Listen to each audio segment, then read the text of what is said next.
Welcome to the New Property Show. I'm Steve McManaman. Is it really that hard to get into the property market? But first, what's happening with the building industry in regional Australia? So we're joined here by a panel of experts, each one a little bit different, a little bit diverse, coming from different backgrounds. But we're going to discuss today when you bought your first brand new home or second home or established home, why you bought it, what you do differently. So first of all, maybe we'll start over here. Dave, with obviously you're homely, so you're running an online platform. When did you buy your first home? Well, technically I didn't buy my first home. I had a little bit of money when I was 19 years old, and my old man went off and bought a house and put it in my name. And all of a sudden I had to earn some money pretty quickly and start paying it off, and you know, had that money that I needed to put on the deposit. And yeah, 19 years old. What I would change? Not a lot. It's pretty much helped me the whole way through my life. It's helped me step it up. I've kept that property. I still have it now, 15 years on. And it's helped me buy my next couple of properties as well, and helped me step up through the you know, I guess the life cycle of houses. I'm now in a house, which is good. Would I change? Maybe I would have liked something a bit bigger, but other than that, no, perfect. Yeah. So did he kick you out, or what's happened there? So he's bought this house. Did you move into the home, or did you turn it into a rental? Or? No, I turned it into a rental straight away. He just thought I was slacking off a little bit as soon as I finished year 12 at school, and I probably needed to focus a little bit more after having a little bit of money. I just thought I was going to coast through my first couple of years at university, and yeah, that was it. He bought the house, and all of a sudden I needed to find a better job and earn some proper money. So it's almost like a forced saving. So who's next? Who's bought? How old were you? 19.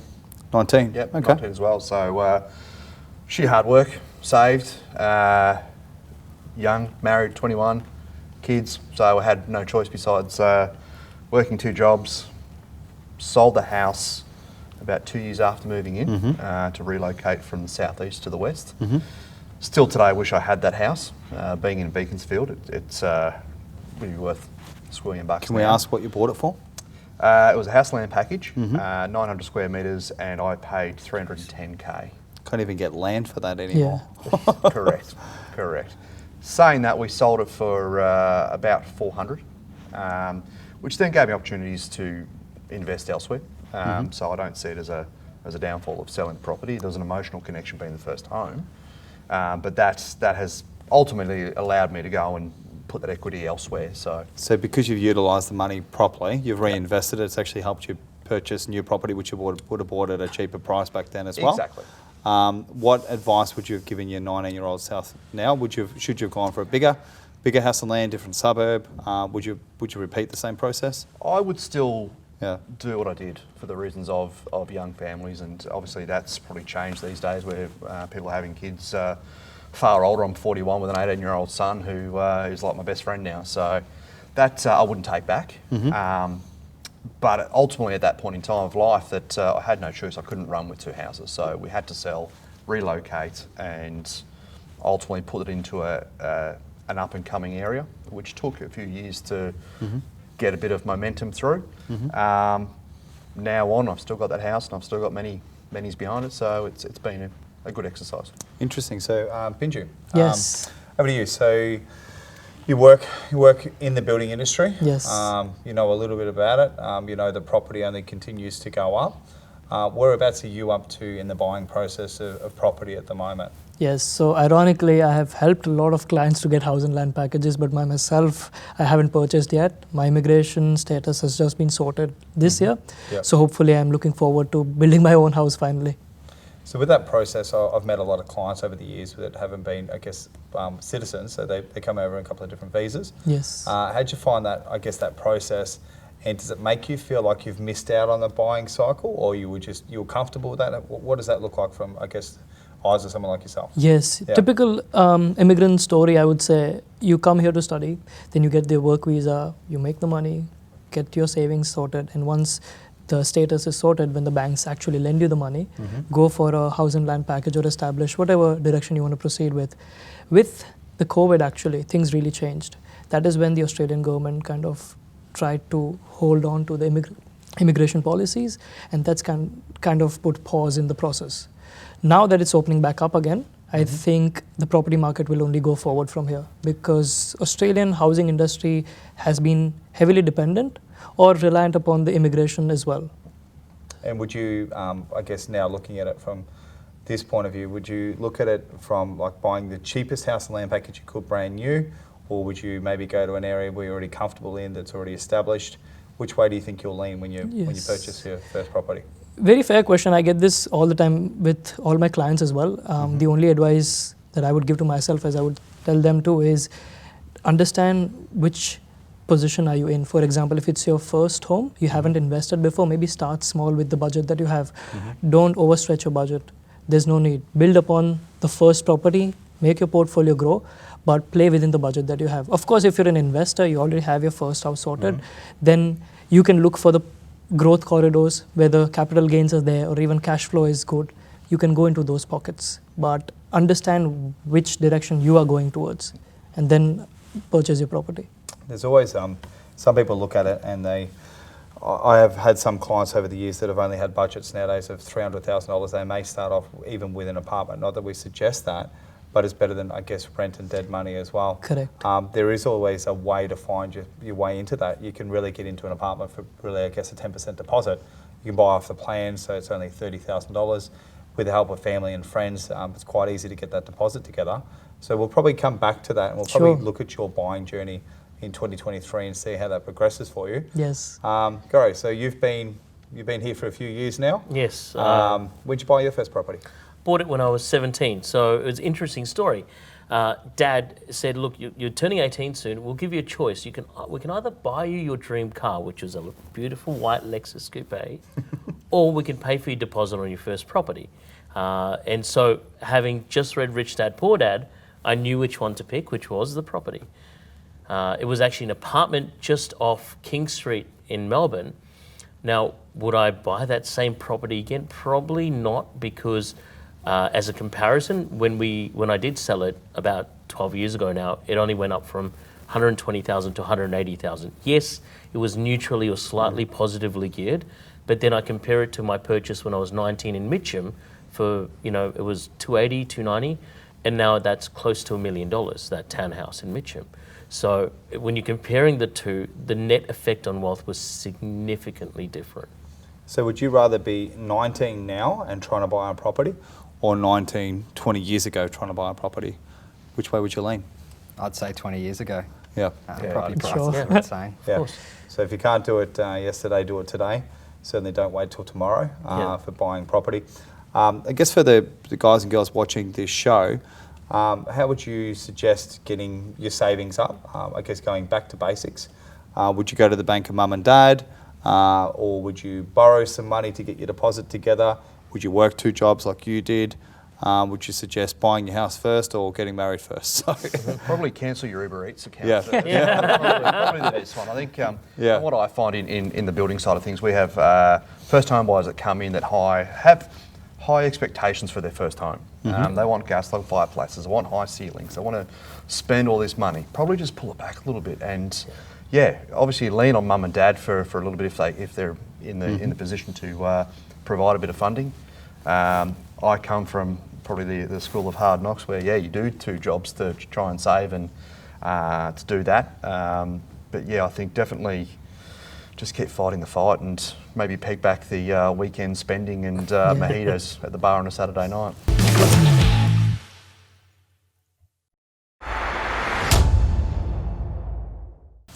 it's pretty easy to save money, really. It's just called don't spend it. So we've been interviewing people on this show. We've talked about actually putting your money into savings accounts and then having your fixed expenses come in afterwards. So it's actually a reverse way of looking at it. I guess, Dave, you'd see a lot of people on Homely. What's the search criteria? Like, are they looking 400 to 500 grand, 5 to 6? What's the sweet spot there? Look, in CBDs or cities and around, the main search is sort of between 500 and 600, 650 if they're pushing it. That's sort of that I would say introductory level into real estate. And I think particularly with people looking to buy their first home now, they're trying to go from zero to dream house, and that's my forever house. And I feel like that's a really big mistake that people make. I I've moved with my wife, and I've been together 10 years. We've moved 11 times to where we live right now. I feel like you need to continue to move, and that's how you step it up, and that's how you get to your dream house. Your first house is never your dream house. Yes. Good advice. So don't bite off more than you can chew. Yeah. Especially with rates going up as well, you're better off pulling it back $100,000, being comfortable, at least having a foundation to live in. What do you think, Ori? So what are you seeing people purchasing now? So not talking investment, but talking other strategies. Yes. So what about people buying a home and then renting out rooms? So would that be another bit of advice you'd give a first home buyer? Yes, so look, do whatever it takes to get into the market. I'll echo, just to take it back a bit, I'll echo some of the comments we've heard earlier today, which is don't try to buy your dream home because when your life circumstances change, whether you have a kid, you get a puppy, you get married, you'll want a new dream house. And all of a sudden that dream house that you're currently in is worth not very much in your own mental space. But yes, get in wherever you can and lease out rooms, hustle, right? Especially if you're single and even if you're in a couple without any kids, rent out some of the rooms if it's possible because we have a rental crisis. And I think we're at a very unique point where we have a few years ahead of us where this rental crisis will either stay the same or even get worse. Let's make hay while the sun shines and ease the rental crisis as well. I think it's a good way to really start thinking about being a landlord. I read the same book as you, Rich Dad Poor Dad. Yes. I bought my first home for $29,500. So it was at 18. Repayments were around about $60 per week, and I had two friends move in, and I charged them $30 a week each. So I'd always suggest to first home buyers is, yes, you're trying to split costs, but there's a couple of ways you can either buy it by yourself or buy it with a partner. I am starting to see nowadays people buying in syndicates. So three friends might move in together. They chip in $10,000 or $20,000 each. They buy a property. They all live in that together, and then they're leveraging, and then they move into the next property and the next property. So it's another strategy that I'm seeing there. But I'll probably just circle back around. So the strategy I guess I'd ask you now is, what would you do different if you had just come to Melbourne? Would you buy in the CBD, or would you push out to the outer suburbs and get a bigger house and land? So would you be closer into town and hope spend a little bit less money, or would you go out further into regional and do the drive time? So which of the two more important to you, time or money? Well, if I'm looking to create wealth, 10 years ago I would have said closer to town, definitely buy close to town. I wouldn't have listened to myself 10 years ago, to be perfectly honest, because I was wrong. You need to find areas that have everything you need, as well as good commutes, good transport, and it doesn't really matter how far out, if you go 20Ks, 30Ks, as long as it has those things. Properties have done so well over the last 10 years. That's what you've got to look for, I think. A good sized property, doesn't matter if it's too close to town, but as long as it's got the things that you need to get in and out of town and to all of these specific areas, shopping centres, things like that. That's what makes the big difference. So community and infrastructure for you? Yep. Yourself? I'm living the life as we speak. Yeah. I have a property down Bellarine Peninsula, so give or take 2.5 hours to work most mornings. Luckily work provide me with a vehicle, so that's cheaper. But I also have a 1-bedroom in town as well, so I have a small property there that does what it needs to do, and so I sort of commute between the two houses. But by far my best investment has been the regional space. Where I am currently, you can't buy the land now. So definitely, and through the building company for us, Bendigo's our #1 region, Ballarat #2, Geelong #3. So great spaces to be playing in from a rental point of view. So 4.5%, 5% rental returns in regional Victoria. Infrastructure's there, so Bendigo to Melbourne, V-Line, an hour 10, similar with Ballarat.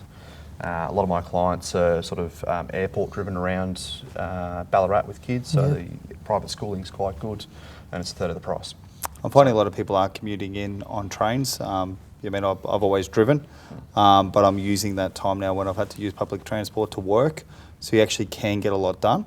If you're driving in and out, there's a cost of tolls and that sort of stuff in and out as well. I'd love to hear from you. So where do you think you're going to end up? You're going to buy closer to the city, or you're going to be buying closer to where you work. Very interesting. Just touching upon what Dave said as well. So Yeah. for me, it's for my own house, or like for my own living, I would assess the convenience, the facilities that the place has to offer, and then I would make a decision. For example, there's a particular estate in the West, I don't want to name it, but the issue with the estate is that it takes you 40 minutes to just go out. It's somewhere close to Melton. Even if you want to go towards the city, you have to make a U-turn from Melton. So there are certain things that when a purchaser just buys land because their friends have bought the place, they don't really look into the future, what's it going to be like. Has the road been done properly? Is it really going to be convenient for you, or you want to be stuck in traffic for 40 minutes? So if it's for my own living, I would assess those things first. But if it's an investment property, I would just mainly look into how fair the suburb has been doing in few years. Good advice. And Goran, what would you do? I'm a big fan of rent vesting. Yep. So I do both. Going back to the previous question, which is buy where the investing's good and live where you feel like living. And we did that between Dad and I. We had 15 properties before I bought my first owner-occupier, right? So, and my goal was to have enough passive income so that my mortgage on my dream house back then, speaking of dream houses, was paid, right? And so we moved into what used to be a display home, living where we want to live now, but that's a result of a lot of years of, either renting where we wanted to rent, and making sure that our wealth was growing at the same time and not sacrificing one for the other. So I think the key is here, and I want to thank you guys for your time, but is no matter what, making sure you're in the market. So whether you're rent vesting or you're buying a property, I guess what we've heard over the last 20 years, and you would have been 9 back then. Yes. But property has gone up. So make sure you're in the market, find a way of getting in, get creative, but get yourself in the market no matter what.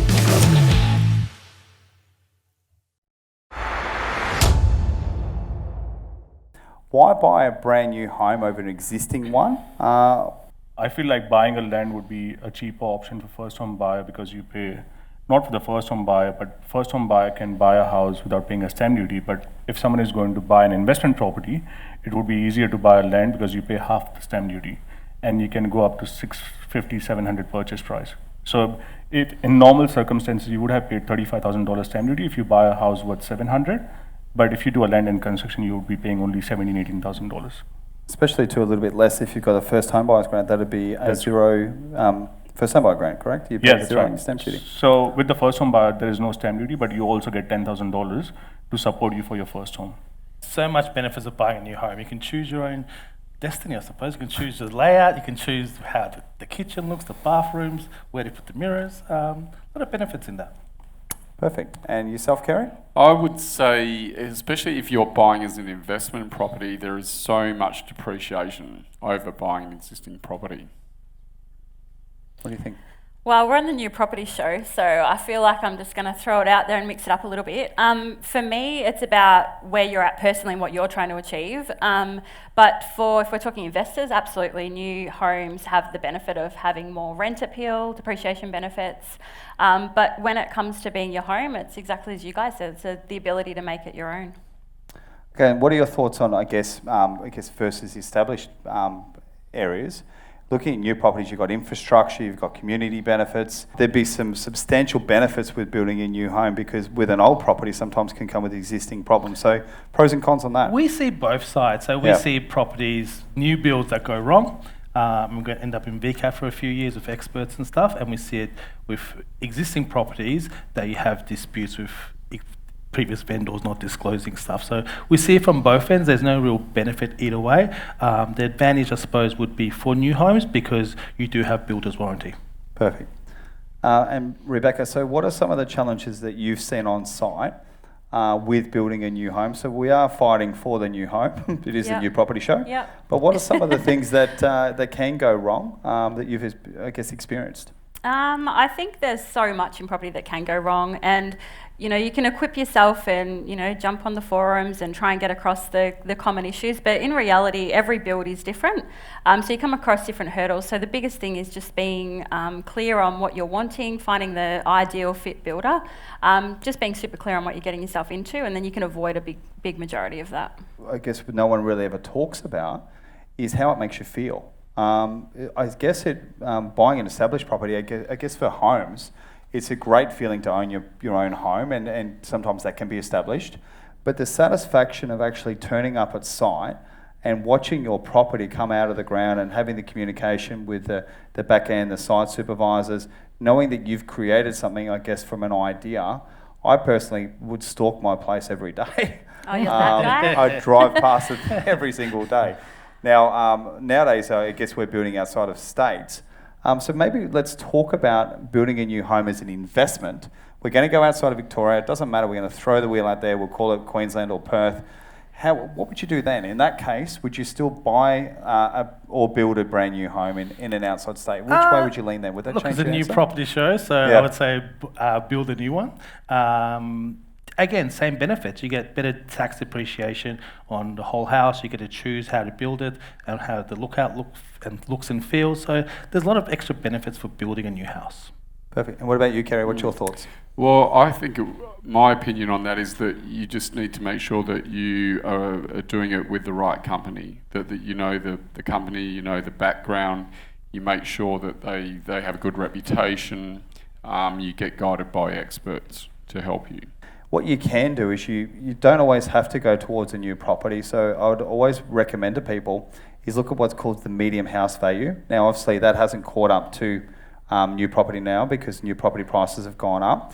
But I do always recommend that people just do a comparison with an established property versus a new property in an area. But then you need to weigh up the pros and cons of that.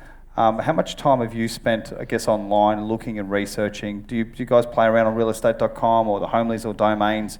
Do you still actively look for property yourself, even if you're not in the market? Yeah, I'm guilty of that. Like, I check real estate every day because, like, I'm really aggressive investor. And the way I see it is like, if I'm going to spend, like, let's say $1 million, what am I getting in $1 million? Is it like a bigger land size with an old house, which I can renovate it over a period of 3 years or 5 years and redevelop it, like subdivide it in the future? Or I buy something for $1 million now with a 300 land size with a new house. So my recommendation is to buy a new house because then you're not spending so much on the renovations and stuff, and then it's easier to rent it out. You get more rental income out of it. The tenants are easygoing because they're seeing everything new and they're not going to complain again and again about things. Okay, last question. How would you save money if you were building a new property? What's a couple of tips that you do to save money? Where do you think the money's made? I think I've got my answer. But how would you save money? You save money in so many ways. You save money straight away from the acquisition time. You save money by stamp duty. You're paying less stamp duty. The moment you do settle, you save money on depreciation. Your tax is going to be less. You also get a planning. So new property takes a while to build. So you're planning and saving along the way as well. What about you, Kerry? What do you think? Yeah, look, I think it's pretty clear in the time that I've been mortgage broking that most people, they're saving from, as you said, the day they sign that contract. In a lot of cases, there's clear evidence that there's just not enough land, right? So the demand there just keeps pushing the land prices up. Well, I'm going to give you guys a different answer. Are we ready? We talk about property. What's the most important asset? What is the property built on? Land. Excellent. So the saving, therefore, could really be made in the land. We could call it the new land show. But what I think is that what you could do is you ring around 50 land agents, you ring around 50 solicitors and conveyancers, and you may say, is there any nomination land? Is any land that can't be settled? And sometimes I've heard of people buying land $50,000 under market value, and that's another good way to make some savings.